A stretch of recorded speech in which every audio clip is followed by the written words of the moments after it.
업무 부담으로 숨졌다는 설 씨가 근로지원인 서비스를 받지 못했다는 사실 어제 보도해드렸는데요.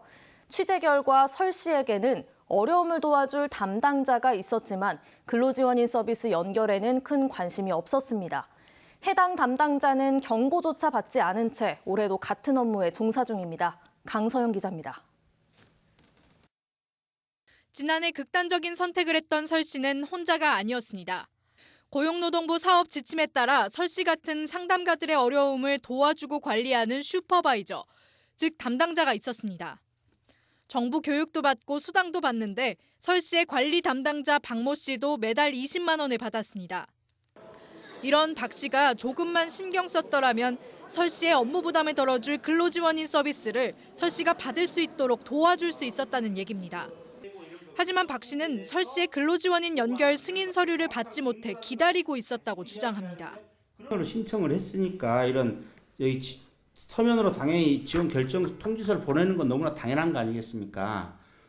그래서 이것이 오면은 근로지원인 업무를 담당했던 장애인 고용공단과 강진군 복지관 측은 박 씨의 주장을 이해할 수 없다고 말합니다. 문서가 없어서 몰랐다라고 말씀하시는 건 조금 보통은 이제 신청 단계에서부터 사업주들이 서명이나 이런 게 다 같이 들어가야 되잖아요. 사업체에다 저희가 알려드려야 하는 의무가 없어요.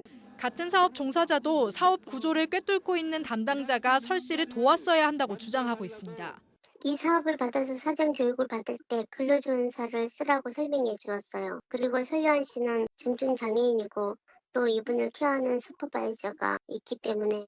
하지만 전라남도는 지도 점검을 하면서 박 씨의 역할에 문제가 없다고 평가했고 결국 박 씨는 아무런 조치도 없이 올해도 담당자로 활동하고 있습니다.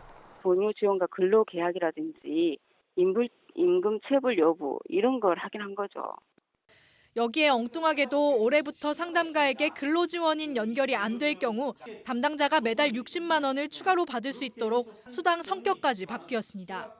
담당자가 근로지원인의 업무를 한다고 보기 때문입니다. 다 잘했다는 뜻이 아니고 이거 근로지원인 하나 이것도 뭐 신청 안 했다는 것으로 이렇게 근무 태만이라고 하시는 것은 좀 동의하기 어렵다. 단순한 업무 과다로 인해 극단적인 선택을 했던 것으로 여겨졌던 중증장애인 상담가 설요한 씨의 안타까운 죽음. 이들 같은 장애인들의 근무 환경을 다시 한번 꼼꼼히 점검하고 관리해 줄 수 있는 시스템 구축이 필요하다는 목소리가 커지고 있습니다. MBC 뉴스 강서영입니다.